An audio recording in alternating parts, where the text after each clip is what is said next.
This mindset will help you to attract women na gusto mo. I'm Jones and I help men conquer the fear of rejection. And sa video na to pag-uusapan natin itong simple mindset shift that can make a huge difference when you are approaching or attracting women. So, itong mindset, having a great mindset is very important when it comes to dating or to relationships. Because if you have a poor mindset, then baka madalas ka ma-reject, madalas ka na-re-reject, madalas ka na-friend zone, mababa yung, dahil doon, bumababa yung confidence mo, and nafa-frustrate ka sa dating life mo. If nag-continue yun, number one is you'll struggle to connect with other people. Kasi nga, dahil nga lagi ka na-reject, lagi ka na-friend zone, na-apekto na yung confidence mo, then, isipin mo na lahat na ng tao hindi ka gusto.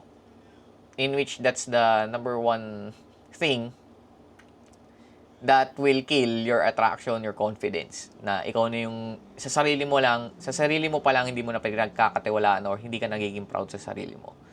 Number two, your dating experience may become negative and unfulfilling. Again, it's because your confidence is not that great.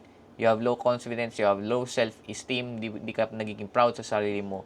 Then, yung ka-date mo o yung potential date mo is mararamdaman niya yun. Kasi, probably magiging sad boy ka. Mga ganon. And number three is you'll miss a lot of opportunities hindi lang sa dating but also in your life.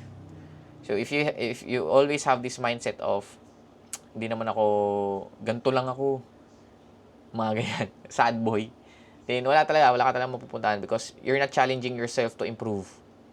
Gusto mo magustuhan ka ng tao as it is. In which hindi ka naman talaga kagusto-gusto kasi wala ka namang bagay na ikaka-proud mo.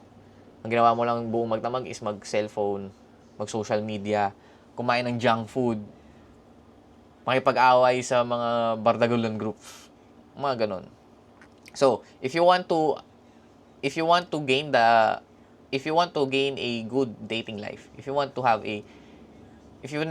connect with people, with high quality people, then you might want to change this mindset na ganito lang ako, na eto lang ako.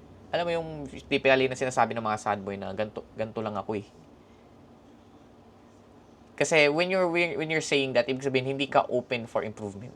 You're not open to improve yourself. You're not open to go outside your comfort zone, conquer things, make yourself proud in order for you to gain confidence. Because confidence is the most attractive thing.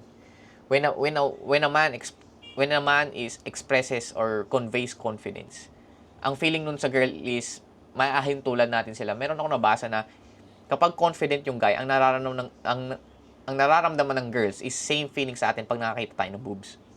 So, ganun kalakas yung confidence. Ganun yung dopamine hit sa kanila. So, if you're a guy who wants to improve, never niyang sasabihin sa sarili niya na ganito lang ako. Wala na akong pag-asa. Kasi meron at meron pa. You just need to try. Okay? And you just need to be resilient. You need to learn on how to be resilient na kahit anong pagsubok, kahit anong rejection yung gawin sa'yo is you'll never talk to yourself negatively because this will affect your confidence, your esteem. And people will know kung mababa yung confidence mo. Di ba kita mo pa lang kapag may taong mababa yung confidence, nararamdaman mo. Ganun. So, if you adopt this mindset of improvement, of continuous improvement, then you'll attract a lot of women with ease. Kasi nga, confidence is something that they're finding for a man. Because confidence is something that they can connect to safety. To something that a man that can provide for them. That confidence. Number two, you build deeper and more meaningful connections. Again, this is not about just dating, about relationship, but also when you're networking with people. People will trust you more, making you open a lot of door of opportunities. And number three, you'll feel more empowered. Lalong-lalo na sa dating life mo. Kasi nga confident ka eh. Ikaw na yung hahabulin instead of ikaw yung humahabol. So with that one, I hope that mindset will help you on how to navigate your life. That you can improve your life. Na hindi ka magsistay as sad boy. Na hindi ka magsistay as ganyan lang.